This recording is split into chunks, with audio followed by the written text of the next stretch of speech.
au musée avec Héloïse pour parler des graffitis sur céramique. Les Gaulois n'utilisaient pas l'écriture au quotidien. Mais les archéologues ont trouvé toute une série de tessons avec des écritures et des noms gravés dessous. De quoi s'agit-il, Héloïse, plus en détail? Alors, comme tu l'as dit, Chiara, les Gaulois n'écrivent pas. On a coutume de dire qu'ils n'écrivent pas. En tout cas, ils n'ont pas laissé de grands récits comme l'Odyssée.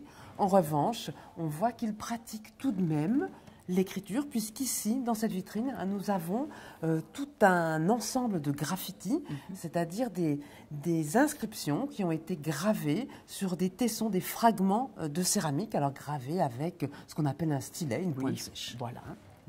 Et comme tu me le demandais, ces gravures, ces inscriptions, ce sont en fait des noms. De personnages. Des noms de gens.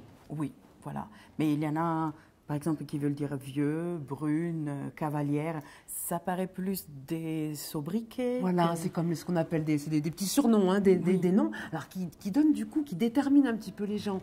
C'est-à-dire qu'effectivement, ça l'est vieux, on voit un petit peu, petite fille, brune. Donc là, on a comme ça une identité qui est donnée aux gens grâce à ces inscriptions.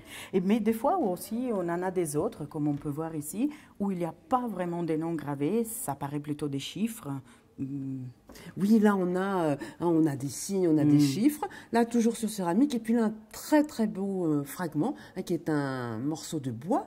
Ce morceau de bois appartient à une porte découverte à Bibrac, la porte d'une maison, et sur laquelle on peut lire des chiffres 15. Donc, il y avait des facteurs sur l'oppidum. La question est posée, Chiara. Cherchons si nous avons des facteurs gaulois. Pourquoi pas? Les recherches le diront plus tard, de toute façon. On espère trouver une réponse. Et des fois, on a aussi des objets sur la partie extérieure de petites coupelles ou de bols. On a aussi des objets gravés, des animaux.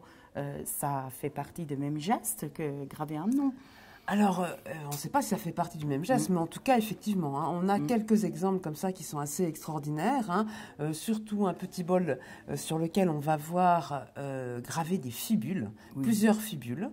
Et ce qui nous interroge, c'est vraiment quelle intention il y a derrière ce dessin de fibule.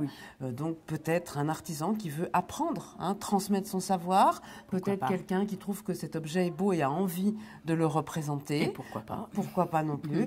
Deux autres fragments. Alors là, avec des animaux, cette fois-ci, un sanglier, et puis deux cervidés, deux bouquetins qui sont affrontés comme ça, qui ont l'air de se battre, qui sont très très bien représentés. Mais là, encore une fois, quelle est l'intention? On l'ignore. On ne sait pas. Bon, mais j'espère que les prochaines recherches archéologiques pourront aider à trouver une réponse. Mais je n'en doute pas. Merci beaucoup, Héloïse. Voilà, mieux appréhender les habitants de l'oppidum, les hommes, les femmes, les enfants, c'est ce qui font les archéologues quand ils étudient tous ces graffitis sur les céramiques. Ça aide à voir les habitants de façon un peu plus précise. Et la suite au prochain épisode.